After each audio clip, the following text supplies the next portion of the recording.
a lot of women, including myself, won't sacrifice something that's whole and solid for something else that is like a good time.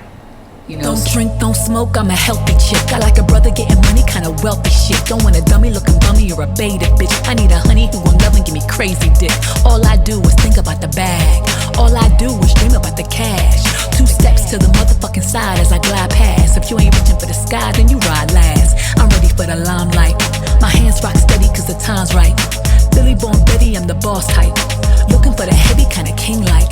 I'ma get it how I get it till my heart stop. Get it how I live it till the mic drop. Hustle for the winner when I do. What's up, y'all? It's your girl Phoenix Novell, and thanks again for tuning in to another Boss Bitch Tips episode. This episode is called How Important is Sex in Love? Well, I gotta say, I was pretty shocked myself to hear quite a few of my homegirls talk about relationships that they were in with guys who they really liked. You know, when we first start off in relationships, we're not always sure where it's gonna go. So looks are the focus, or what the other person brings to the table, what they can do for me financially, emotionally, mentally, whatever, career-wise. But the more time you spend with a person, the more you realize how compatible you are in all areas. And I gotta say, for a woman, because I can't speak for men, and I have not, I mean, you know, the guys who I did ask, I don't know if they're telling the truth or not. You know, they want to make it, they want to say, a lot of them want to say, oh yeah, no, it's not, you know, we want it, but you know, it doesn't, you don't have to be perfect, and everything doesn't have to be like cacao, black out, you know. But I don't know, you know, I don't know, because a lot of men, they cheat or mess around, or they, you know, and so I don't really know. But what I will say is this, myself included, sex is not very high on the list for the majority of, for myself and for the majority of the women who I talk to when they're in love with the guy, with the person. Because you can get screwed by anybody. And that's just real talk, you know what I'm saying? You can get off on damn near anything. And so when it comes to love definitely trumps, because that connection, sex lasts for how long? The connection, the compatibility, spending time with that person, the way they make you feel, all that stuff, that's not easy to replace, it's not easy to find.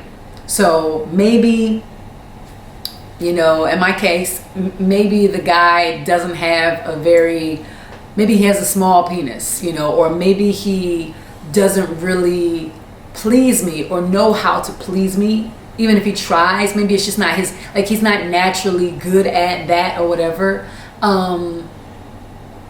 Or maybe he is just kind of intimidated, or maybe he gets performance anxiety and he can't stay up for too long, or he prematurely climaxes, whatever it is. Those things, if I love you, and a lot of the women who I talk to, if it's a love thing, those things are not deal breakers. Those things won't make a lot of women, including myself, cheat or let you go. Those things won't make me say, oh, he's whack or whatever. Those things won't make me throw away everything else that you give me if you made me fall in love with you. You know, if you treat me like a queen, if you make my heart feel something for you. It's the difference between making my heart feel something and making my feel something. All right. And again, I try not to speak for everybody. You know what I'm saying? I try to get as much opinions as I can from people who I know, people who, you know, reach out to me, people who talk and isn't afraid to share their experiences. But one thing I don't like to do is I don't like to speak for everybody and say, because guess what? There are a lot of women who cheat. You know, a lot of women who think they're in love with their partner and then they realize they're not because somebody else came along, and a lot of guys do that too. But for me, it's like, I'm not a cheater. That's just not in my nature, because it's a very selfish reason why I don't cheat. What's the point? Like, listen, if you're not making me happy, if you're not pleasing me, if you're not giving me what I want, and because I already feel like I want to be the kind of person where one person is it, or if I'm not, we don't gotta pretend. We don't have to hide from each other. What's the point? I don't want that kind of energy. That's just me, But I want to be open with my partner, and I feel like somebody who makes me, who blows me out the park, and just really knows how to please me sexually, I think that's a great thing. But if that's all they're bringing to the table is that part, and everything else lacks, I spend most of my time not in the bedroom. So if that's all you bring to the table, then you really gotta like that's not gonna hold me. And a lot of women, a lot of women who I talk to, and a lot of men have said it, but again, like I said, I don't want to sit here and be like, because I haven't polled hundreds of thousands of people, to really find out what the general public is saying. But yes, a lot of people will stay with the partner who has a very low sex drive, because they're very good in other areas, or they make them feel like no one ever has made them feel. And this can be people who have a high sex drive. This could be people who really are kinky and enjoy, a good time in the bedroom.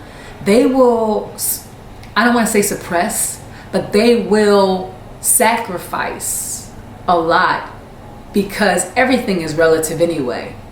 And I would say more so as they get older and more mature, and they realize that the pickings is slim for somebody who checks all the boxes for us, And so yeah, they will kind of like, they'll work with that person, or they'll let them know this is what I like, or they'll say, they'll encourage them in other ways, and they'll let them feel appreciated, that they're really good in this area, even if they know that this ex of theirs really knew how to put that shit down. A lot of women, including myself, won't sacrifice something that's whole and solid for something else that is like a good time. So for you partners out there who are not necessarily packing in the bedroom, or, making your partner lose control in the bedroom, or maybe you don't have that much of a high sex drive, or maybe you have performance issues, maybe you have issues with erectile dysfunction, which is another, that's a thing. A lot of health issues make people in the bedroom not confident, or they're just not able to please their partner, or they're in their head so much that they just can't really get past certain things, and it affects their sex life. So understand, when it's love, a lot of times we are willing to work with what we got, because we know that the way we feel about you is much bigger than how we get off on you sexually. So hopefully that helps some people out there who were curious, or who were feeling inadequate, or who were not sure if their partner was being honest when they said it doesn't matter or whatever. Listen, I think it's still a good idea for you to figure out ways that you can really please them. So do what you got to do, work with. But a lot of us, a lot of women, a lot of people are willing to hold on to real love, even if it doesn't come with the most amazing, mind-blowing climax every night. All right. So if you guys have any topic ideas, questions, comments, leave them below. Don't be afraid to communicate to me. Like and subscribe, share your story, or email me, email me at askthebawse@gmail.com. That's ASKTHEBAWSE@gmail.com. And don't be afraid to share your story, because again, this isn't me just dictating to everybody and just talking. I want to start a conversation. I want us to dialogue. I want us to connect and kind of like get a chance to really realize how much in common we have. It's if you talk, sometimes you realize, oh my God, that's not just me. We're all in this shit together, literally. You know what I mean? So let's let's talk about it. All right. Hopefully you guys are having a good time. Hopefully you're living your life on purpose and to the fullest. And until next time, peace.